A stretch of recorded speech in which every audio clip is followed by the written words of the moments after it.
Saudara sekalian, mari kita bangkit berdiri. Kita akan bersama-sama mendengarkan firman Tuhan yang akan saya bacakan, yang menjadi landasan untuk penguraian firman Tuhan pada pagi hari ini. Diambil dari Mazmur pasal 103 ayat yang pertama sampai dengan ayat yang kelima. Kita akan membacakan Mazmur ini dengan bertanggapan. Saya akan membaca ayat ganjil, ayat yang pertama. Bapak, Ibu, dan saudara sekalian membaca bersama-sama ayat yang kedua. Demikian sampai ayat yang kelima. Demikianlah firman Tuhan dari Daud. Pujilah Tuhan, hai jiwaku.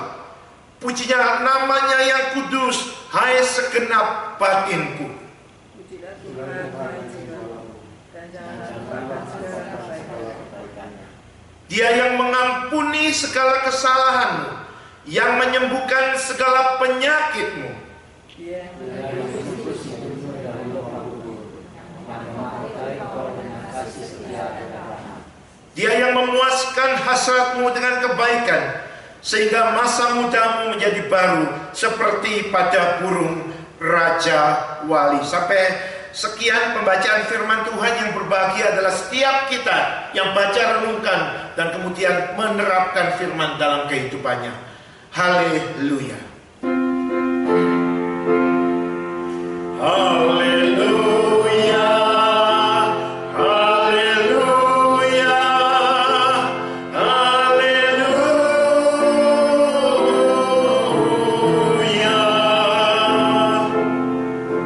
Silakan duduk Bapak, Ibu, dan saudara sekalian. Saya akan memulai khotbah saya pagi hari ini dengan memberikan kepada kita semua sebuah kuis. Kuis siapa dia? Ya, silakan.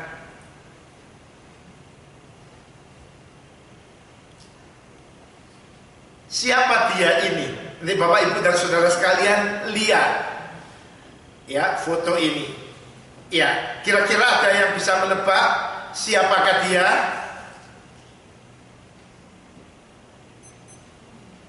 Ada yang tahu?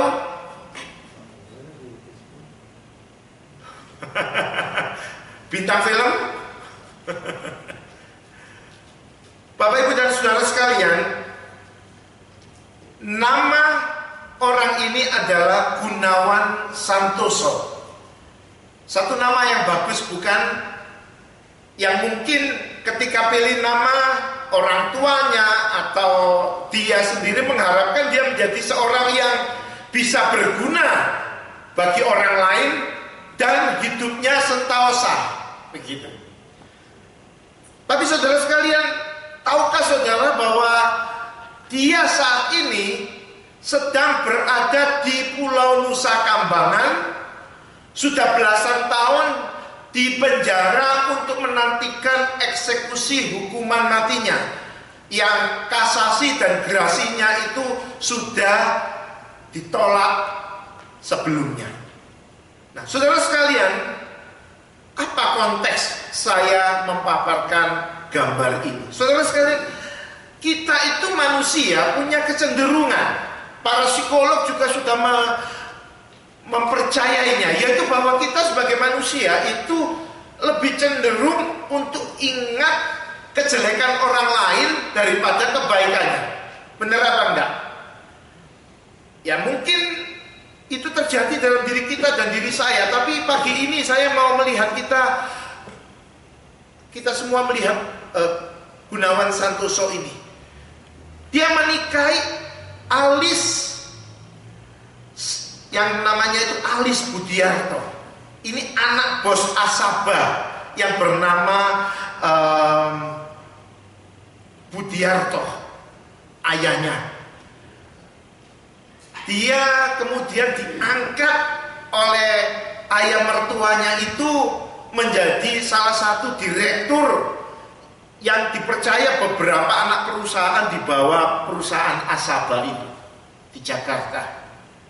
Tapi kemudian dia itu daripada berterima kasih dan mengingat kebaikan-kebaikan mertuanya, dia itu kemudian memanipulasi, mengkorupsi uang perusahaan mertuanya sendiri. Waktu itu tahun 2003 dikatakan sampai 40 miliar rupiah, jumlah yang besar pada waktu itu. Dan akhirnya ketahuan oleh ayah mertuanya yang namanya Budiarso Angsono ini, dan kemudian dilaporkan dan dipenjara 2,5 tahun. Nah, daripada menyesal, si Gunawan Santoso ini justru menjadi sakit hati. Dia lupa bahwa dia telah menerima begitu banyak kebaikan dari sang mertua ini yang memang generous begitu, yang sudah mempercayai dia menjadi direktur beberapa anak perusahaannya, yang kemudian disalahgunakan oleh dia menjadi sakit hati. Nah, kemudian dia melarikan diri dari penjara. Nah, di dalam pelarian itu tahun 2003 bulan Juli, dia itu kemudian menyuruh pemburu bayaran menghabisi papa mertuanya ini, dan itu menjadi berita yang besar pada waktu itu di Indonesia. Mantan menantu bos Asaba menghabisi mantan mertuanya dengan ganas bersama seorang pengawalnya, seorang mantan dari pasukan khusus. Saudara sekalian, jadi di sini membuktikan adalah salah satu contoh yang jelas bahwa manusia cenderung lebih mudah mengingat kejelekan orang yang lain daripada kebaikan orang yang lain. Ini kecenderungan kita secara manusia. Oleh sebab itu, saudara sekalian, kita itu perlu selalu diingatkan untuk mengingat-ingat kebaikan Tuhan dan orang yang lain. Nah, saudara sekalian, Mazmur 103 yang kita baru baca tadi, 5 ayat yang pertama, sebenarnya ada 22 ayat. Mazmur 103 ini diklasifikasikan sebagai an individual hymn of thanksgiving. Satu lagu atau mazmur pujian yang berisi satu pengucapan syukur. Saudara, kalau kita memperhatikan Mazmur 103 dari awal sampai akhir hanya ada satu topik, yaitu apa? Sang penulisnya, yaitu pemazmur, yaitu Daud, mengucap syukur kepada Tuhan. Nah, saudara sekalian, Mazmur 103 adalah mazmur yang indah. Mazmur 103 adalah mazmur yang di dalamnya mengandung banyak pelajaran rohani yang luar biasa. Nah, pagi hari ini saya akan mengajak kita semua, saudara sekalian, belajar dari Mazmur 103 di dalam kaitan dengan topik ibadah yang benar, ibadah yang sejati.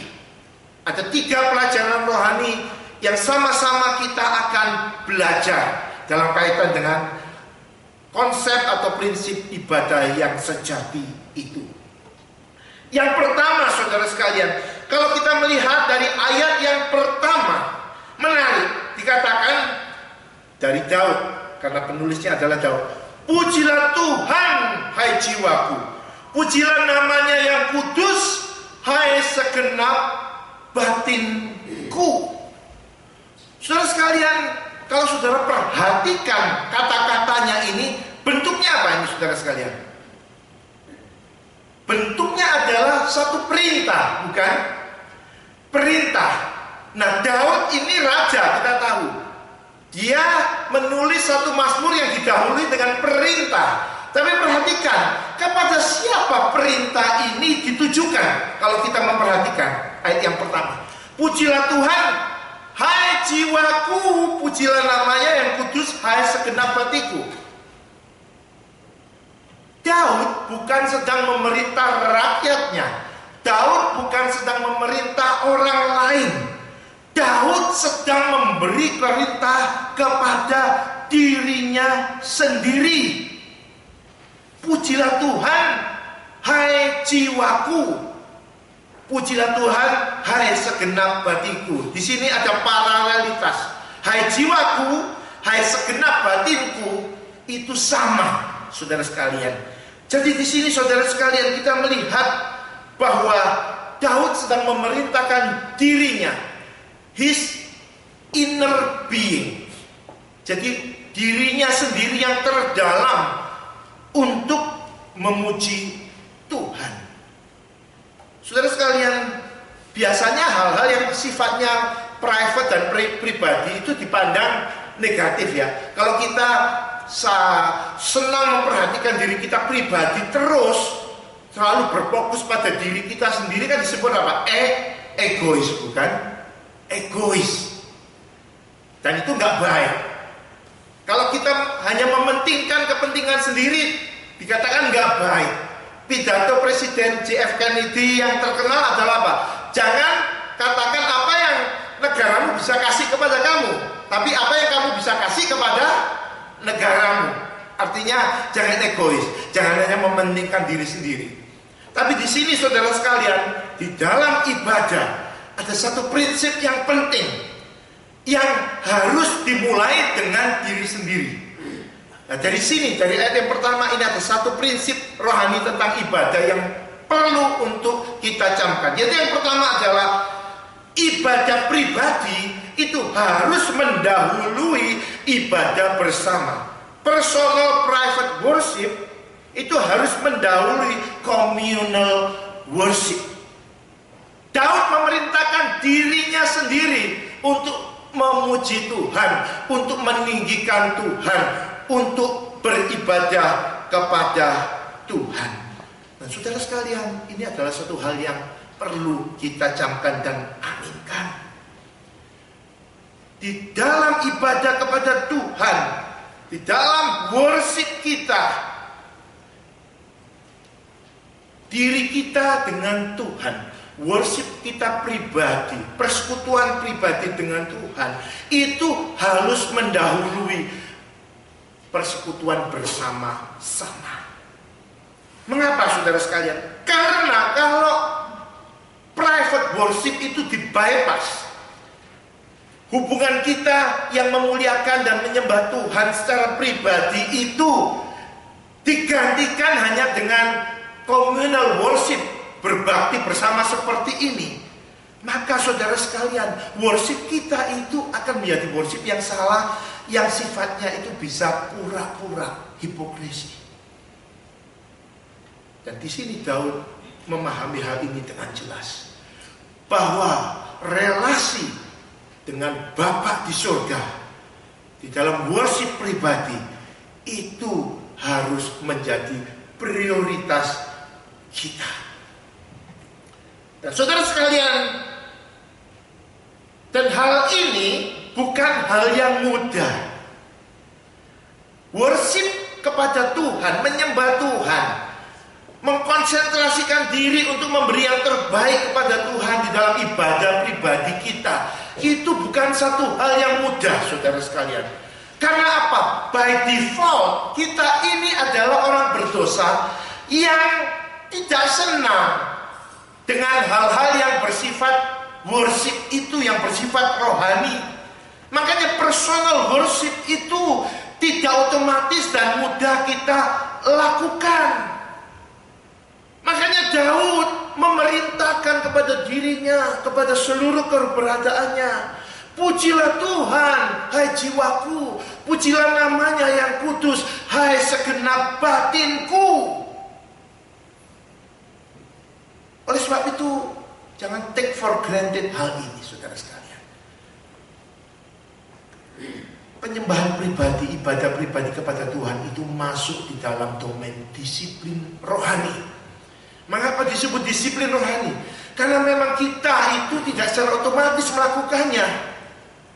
Siapa di antara kita yang suka baca Alkitab setiap hari itu dengan enaknya begitu?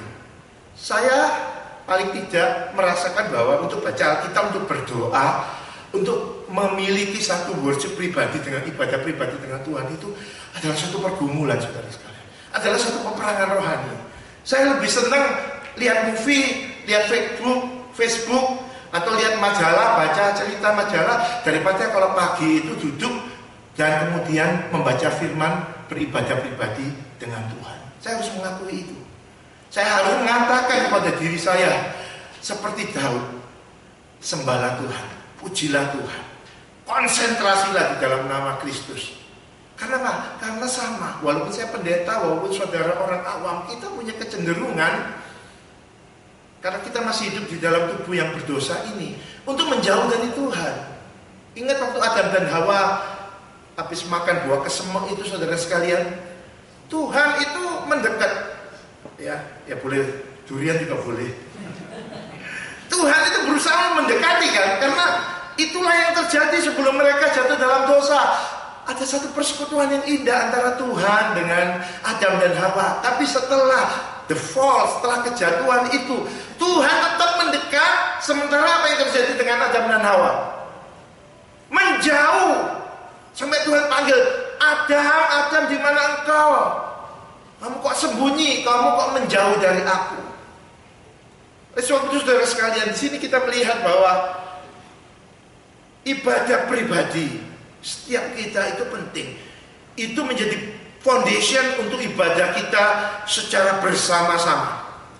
Dan ibadah pribadi itu tidak akan pernah berhenti. Dia akan terus-menerus menyertai ibadah bersama kita. Baru dengan demikian kita bisa mengalami satu ibadah kepada Tuhan yang utuh, yang benar. Dan ini tidak terjadi secara otomatis. Oleh karena itu kita perlu mendisiplin diri. Kita perlu memerintahkan diri kita dengan kekuatan Tuhan. Hai jiwaku, pujilah Tuhan. Hai jiwaku, beribadahlah kepada Tuhan. Hai diriku, mari baca firman Tuhan. Mari berdoa, menyembah dan meninggikan Tuhan. Jadi itu yang pertama, saudara sekalian, yang kita bisa pelajari dari Mazmur ini, bahwa personal worship atau private worship harus mendahului ibadah bersama kita dengan orang lain. Dan ini tidak bisa di-bypass, ini tidak bisa diabaikan di dalam kehidupan kita. Yang pertama. Yang kedua, saudara sekalian, perhatikan lagi. Pujilah Tuhan, hai jiwaku. Pujilah namanya yang kudus, hai segenap batinku. Pujilah Tuhan, hai jiwaku, lagi di dalam ayat yang kedua A, saudara sekalian. Saudara sekalian, di sini kita melihat bahwa worship selain harus prioritasnya adalah pribadi sebelum komunal, worship itu harus di dalam totalitas. Pujilah Tuhan, hai jiwaku. Mazmur 103 ditulis oleh Daud dari sudut pandang sang pemuji. Dari sudut pandang manusia, yaitu Daud yang sedang memuji Tuhan. Jadi antroposentris. Tapi ini bukan berarti bahwa Tuhan diabaikan di dalam Mazmur ini. Pujilah Tuhan, hai jiwaku. Di sini yang sedang ditekankan oleh Daud tanpa mengabaikan Tuhan atau Yahweh yang harus disembahnya. Nah, saudara sekalian, pujilah Tuhan, hai jiwaku, itu kalau saudara teliti bukan setengah jiwa, karena jiwa di sini adalah nefes. Nefes itu soul. Soul itu di dalam konsep Ibrani adalah tempat duduknya jiwa yang utuh, yang tidak bisa dipisah-pisah. Jadi ketika Daud berkata pujilah Tuhan, hai jiwaku, itu artinya dia sedang mengatakan pujilah Tuhan, hai seantero hidupku, jiwaku, batinku, tubuhku. Itu yang dimaksud. Pujilah Tuhan, hai jiwaku, dengan sepenuh hati, jangan dengan setengah-setengah. Pujilah Tuhan, hai jiwaku, dengan sesungguh-sungguhnya, dengan serius yang sepenuhnya, bukan dengan asal-asalan. Dan saudara sekalian, ini adalah hal yang serius. Ketika kita datang kepada Tuhan secara pribadi untuk menyembah Dia, ketika kita datang berbakti seperti ini untuk menyembah Dia di dalam jemaat, pertanyaan saya adalah, apakah kita sudah menyembah dengan segenap hati kita. Artinya kita datang dengan fokus siapa yang akan kita sembah itu. Kita datang dengan hati yang siap. Di dalam Roma 12 ayat yang pertama, Rasul Paulus memberikan satu nasihat terkenal yang sudah kita dengar berkali-kali dan yang memang sangat penting. Dikatakan oleh dia, karena itu saudara-saudara, demi kemurahan Allah, aku menasihati kamu demi kemurahan Allah. Artinya nasihat ini adalah sesuatu yang sangat penting, supaya kamu mempersembahkan tubuhmu sebagai persembahan yang hidup, yang kudus, yang berkenan kepada Allah. Itu adalah ibadahmu yang sejati. Saudara, mempersembahkan tubuh di sini bukan hanya secara jasmani, ini adalah seantero hidup, sebagai persembahan yang hidup, kudus, dan yang berkenan kepada Allah. Saudara, kita melihat di sini bahwa penyembahan kepada Allah itu harus dengan sepenuhnya. Mengapa? Karena objeknya, dalam tanda kutip ya, karena objek ibadah kita itu adalah cuma satu, yaitu Yahweh. Nah, kalau saya sebut Yahweh, kita harus ingat inilah Yahweh yang menampakkan diri kepada Musa di dalam Keluaran 3, di dalam bus yang terbakar, yang menyala tapi tidak terbakar. Dan ketika kita bicara tentang Yahweh, ini adalah Yahweh yang akhirnya menjadi Immanuel, yaitu Tuhan Yesus. Itulah satu-satunya objek, dalam tanda kutip, ibadah kita, Yahweh, Allah yang datang di dalam nama Yesus, Allah yang kemudian datang di dalam nama Roh Kudus, Allah Tritunggal. Dan ketika kita memahami ini dalam konsep penyembahan dalam perjanjian lama, kita harus ingat bahwa bangsa Israel membawa persembahan kepada Tuhan itu haruslah persembahan binatang-binatang yang bagaimana, saudara sekalian? Yang sempurna, yang tanpa cacat. Jadi di sini, saudara sekalian, di dalam penyembahan kita kepada Tuhan itu diminta dalam totalitas. Karena apa? Karena kita hanya menyembah satu, yaitu Tuhan pencipta langit dan bumi dan juru selamat kita. Makanya kita harus menumpahkan seutuhnya hati dan keseluruhan hidup kita kepada Dia, in totality, secara total. Dan bukankah ini yang dituntut di dalam dasar kita 10 firman Allah nomor 1, ya kan? Jangan ada Allah lain di hadapan hadiratku. Jadi kalau ibadah kita kepada Allah harus total, artinya kita tidak boleh mendua hati, setengah-setengah ya, mendua hati, saudara sekalian. Ingat, kalau kita itu hidup di dalam perkawinan yang benar, tidak boleh mendua hati, kan? Tidak boleh ada cinta yang terbagi, kan? Dan Matius 6 ayat 24b, firman Tuhan mengatakan, kamu tidak dapat pada saat yang bersamaan menyembah kepada Allah dan mamon. Allah nggak mau dimadu. Kita harus menyerahkan hati kita yang penuh kepada Allah. Pujilah Tuhan Yahweh, pujilah namanya yang kudus. Jadi di sini kita melihat di sini Yahweh bukan hanya satu. Dikatakan Yahweh itu namanya kudus. Dan karena ini adalah paralel, kita bisa melihat bahwa Yahweh atau Tuhan dengan namanya itu adalah satu kesatuan. Makanya Tuhan di dalam perjanjian lama bilang, aku akan menganggap berdosa orang yang memandang namaku dengan, atau menyebut namaku dengan sia-sia. Karena apa, saudara sekalian? Nama mewakili secara hakiki diri seseorang. Nama saya, nama Robi, itu secara unik mewakili pribadi saya yang utuh, bukan? Nama Pak Sony juga mewakili dia.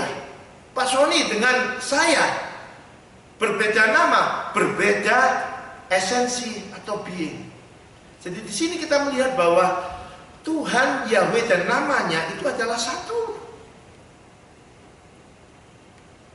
Dan nama ini sungguh-sungguh berharga, sungguh-sungguh mulia, harus ditinggikan. Nama seseorang mewakili identitas dirinya dan juga nasibnya. Oleh sebab itu kita mesti ingat ini. Ada yang tanya, loh kok nasibnya? Iya saudara sekalian. Sebab apa? Saudara tahu identity theft yang sekarang ini sedang naik daun? Kalau orang sudah dicuri identitasnya, bagaimana saudara sekalian? Nasibnya juga menjadi menderita, bukan?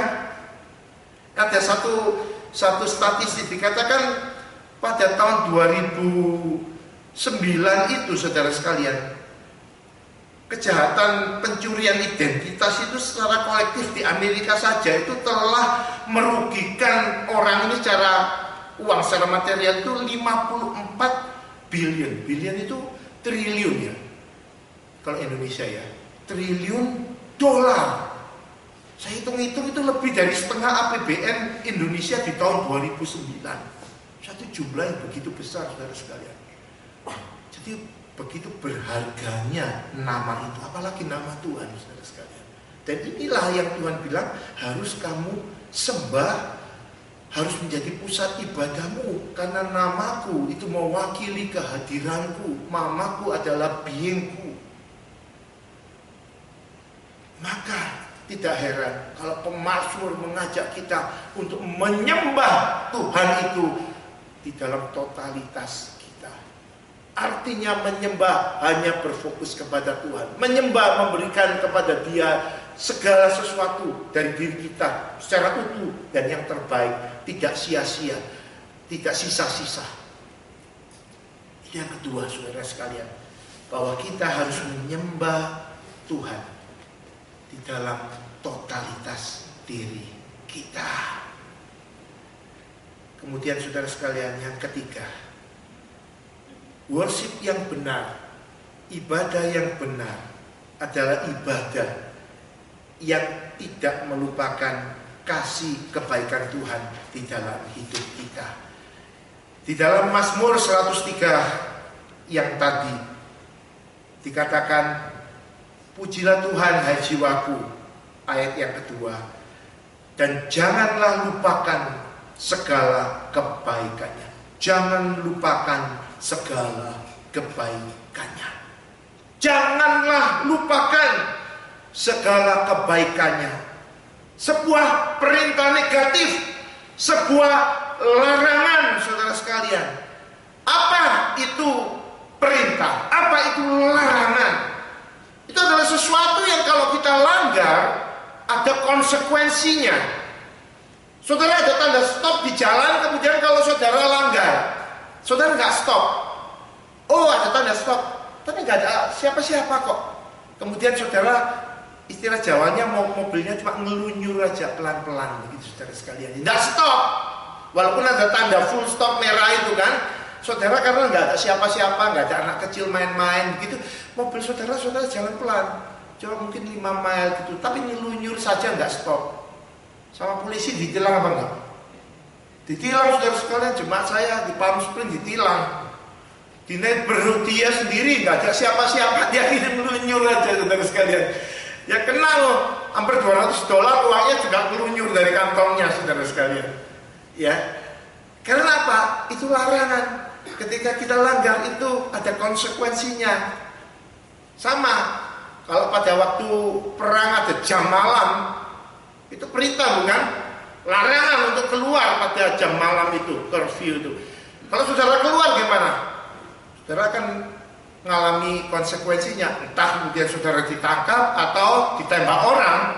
Tidak ada hukumnya karena saudara melanggar jam malam itu.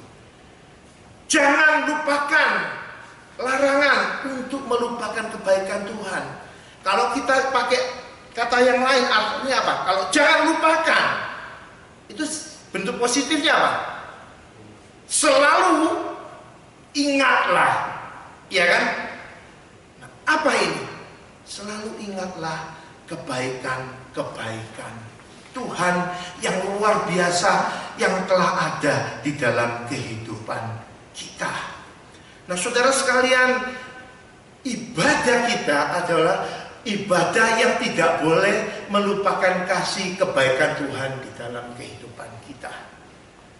Makanya saya senang ada satu lagu yang lagu anak-anak sekolah minggu kan, apa itu? Hitung berkat satu persatu, ya kan? Saya percaya kita hitung berkat satu persatu. Yeremia tadi, Ratapan juga mengatakan kasih setia Tuhan itu dikatakan apa? Tak berkesudahan. Rahmatnya dikatakan apa? Tak habis-habisnya. Selalu baru setiap pagi. Kalau demikian apa saudara sekalian kesimpulannya? Kalau rahmat Tuhan tak habis-habisnya, senantiasa baru setiap pagi saudara sekalian, adalah hal yang seharusnya bagi kita untuk selalu mengingat-ingat kasih dan kebaikannya itu. Karena apa? Karena itu anugerahnya, kasih karunia-Nya semua turun terus-menerus seperti hujan. Ada lagu yang mengatakan hujan berkat akan turun, bukan hanya akan tapi senantiasa turun saudara sekalian. Itulah Allah kita. Itulah alasan kita saudara sekalian untuk beribadah kepada Tuhan dengan hati yang penuh ucapan syukur. Karena apa? Karena kita seharusnya selalu mengingat kasih dan kebaikan Tuhan. Kalau kita selalu mengingat kasih kebaikan Tuhan, ya tentunya kita akan mengucap syukur. Nah saudara sekalian, baik, mari kita pikirkan baik. Baik itu istilah yang relatif bagi manusia di dalam dunia ini, bukan? Baik, iya baik untuk kamu, tapi belum tentu baik untuk aku, begitu ya. Tapi kalau untuk Tuhan bagaimana saudara sekalian? Adakah yang tidak baik dari Tuhan? Yakobus mengatakan semua pemberian yang bahkan dikatakan sempurna itu datangnya dari atas. Artinya apa? Yang Tuhan berikan kepada saudara dan saya, apapun bentuknya, itu adalah siraman kebaikan yang patut atasnya kita selalu ingat dan ucap syukur. Nah ini saudara sekalian, memberikan kepada kita itu satu mentalitas dan satu sikap yang benar dalam menghadapi hidup. Kalau kita punya dan memegang bahwa Allah yang baik dan maha baik itu selalu memberikan yang baik, apapun yang terjadi di dalam hidup kita, kita harus menganggap itu sebagai apa? Bagian dari kebaikan Allah. Memang kalau dilihat mungkin apa yang Allah berikan kepada kita yang baik itu mungkin bagi kita kurang baik. Waktu Ayub mengalami pergumulan yang berat itu, secara mata manusia bisakah itu disebut baik? Tak bisa, benar-benar. Hartanya hilang, anak-anaknya mati semua, kemudian istrinya mengata-ngatai dia ya. Ini bukan saya yang mengata-ngatai ibu-ibu, tapi ini istrinya dikatakan oleh Alkitab, ya kan? Sangkali Tuhan dan kutuki Tuhan dan kemudian apa? Matilah. Kemudian dia kena penyakit atau apa begitu yang membuat dia begitu menderita. Di mata manusia tidak baik. Di mata manusia kesimpulannya apa? Allah itu baik? Enggak. Allah yang baik mengasih yang tidak baik semacam itu.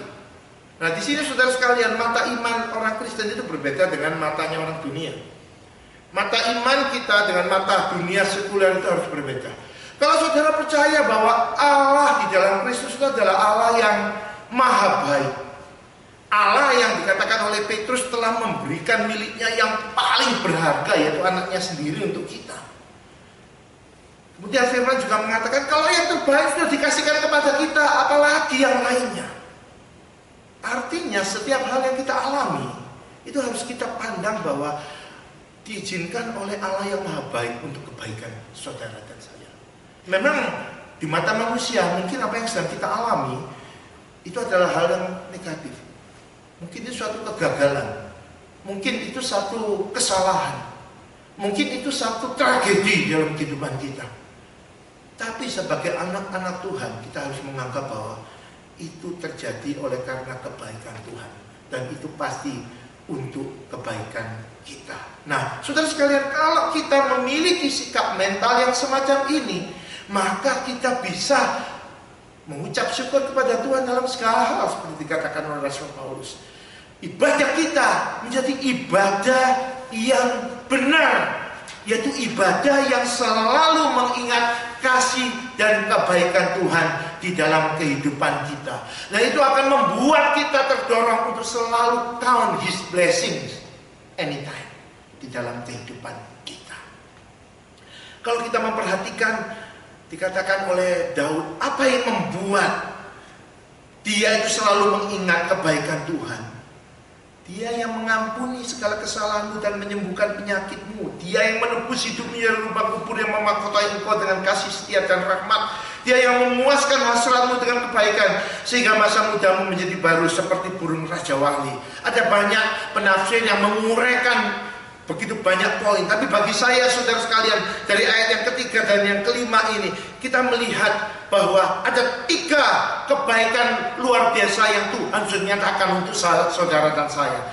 Yaitu bahwa Tuhan itu menyelamatkan. The Lord saves. Memberikan kepada kita redemption dan hidup yang baru, bukan? Yang kedua, the Lord keeps. Tuhan itu memelihara kita dalam berbagai hal. Saudara bisa renungkan itu dan sebut satu persatu. Dan yang ketiga, He satisfied. Dia memuaskan kita. Baik di sini, di tengah-tengah kehidupan kita yang masih temporer ini, Tuhan sudah memuaskan kita. Dan itu akan disempurnakannya di surga kelak. Saudara, kalau saudara membaca ayat yang ketiga sampai ayat yang kelima, kalau saudara tidak bisa kemudian mengucap syukur segala kebaikan Tuhan tadi seperti Daud, kita kebangetan, saudara sekalian. Karena apa? Karena itu secara objektif, secara nyata itu telah kita alami dan sedang kita alami dan akan disempurnakan nanti kelak secara pasti di dalam kehidupan kita. Saudara, dari sini kita melihat bahwa Daud sedang mengajar kita 3 hal tentang ibadah, yaitu ibadah kita haruslah menjadi ibadah yang pribadi sebelum menjadi ibadah yang bersama, dan seluruh terus mengikuti pola yang semacam itu. Yang kedua, ibadah kita akan menjadi ibadah yang benar sejati kalau ibadah itu di dalam totalitas, karena hanya ada satu Allah yang tunggal, yang maha baik, yang harus disembah dengan sepenuh hati, bukan dengan setengah hati, dengan sepenuh keseriusan, bukan dengan ketidakseriusan. Dan yang ketiga, ibadah kita adalah ibadah yang sejati ketika kita selalu mengingat kasih dan kebaikan Tuhan. Saudara sekalian, sebagai penutup, ada pepatah Tionghoa kuno yang kalau dibaca itu, maafkan kalau saya ya, saya kan tahu bahasa Mandarin gitu. Yin Shui Si Yuan. Yin Shui Si Yuan ini artinya ketika minum air, ingat sumbernya. When you drink, remember the source. Latar belakangnya adalah dulu di daratan Tiongkok, para petani itu mengambil air itu dari danau, sungai, fountain atau kolam mata air itu yang jauh di atas gunung. Jadi mereka menyadari bahwa air yang ada di tangan mereka itu berasal dari satu sumber yang jauh, yang baik. Oleh sebab itu, jangan lupakan itu. Jangan lupakan mereka yang telah berbuat baik kepada dirimu, yang membuat engkau menjadi seperti sekarang ini. Itu pesannya, saudara sekalian. Dan kalau kita terapkan di dalam ibadah tadi, saudara sekalian, kita menerima segala sesuatu. Kita ada seperti kita ada sekarang ini, itu karena kasih kebaikan Tuhan yang luar biasa. Itulah yang paskanya baru saja kita peringati beberapa bulan yang lalu. Itulah yang Pentakostanya baru juga kita peringati.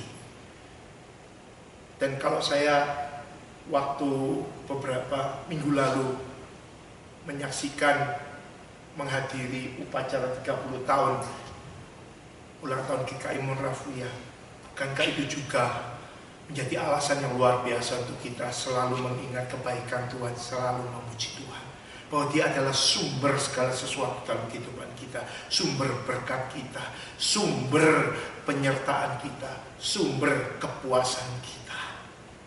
Saudara sekalian, mari pada pagi hari ini bersama-sama dengan Daud kita menjadi orang-orang Kristen yang hidup di dalam ibadah kepada Tuhan yang tidak pernah putus.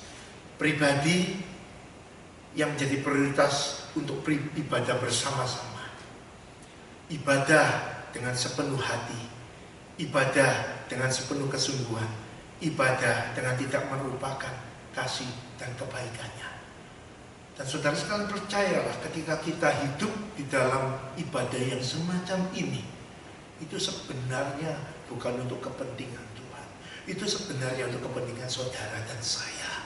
Karena ketika kita memahami prinsip ini dan melakukannya di dalam hidup ini, siraman berkat Tuhan itu akan tercurah di dalam hidup saudara. Tuhan tidak kekurangan apa-apa. Karena Tuhan tidak lebih dan tidak kurang. Dia sempurna. Dia maha cukup. Tapi kita yang memerlukan itu. Kiranya firman Tuhan ini menjadi berkat bagi setiap kita. Amin. Saudara sekalian, sekarang kita akan membaca atau mengikrarkan pengakuan iman rasuli kita. Saya mohon jemaat untuk bangkit berdiri. Marilah bersama-sama dengan gereja di segala abad dan tempat kita mengikrarkan pengakuan iman rasuli kita dengan sepenuh hati demikian. Aku percaya kepada Allah, Bapa yang Maha Kuasa, Kali langit dan bumi, dan kepada Yesus Kristus, anaknya yang tunggal, Tuhan kita, yang dikandung daripada Roh Kudus, lahir dari anak darah Maria, yang menderita sengsara di bawah pemerintahan Pontius Pilatus, disalibkan, mati dan dikuburkan, turun ke dalam kerajaan maut.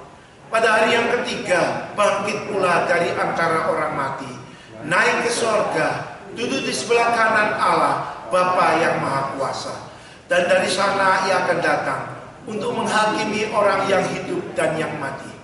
Aku percaya kepada Roh Kudus, gereja yang kudus dan am, persekutuan orang kudus, pengampunan dosa, kebangkitan orang mati, dan hidup yang kekal.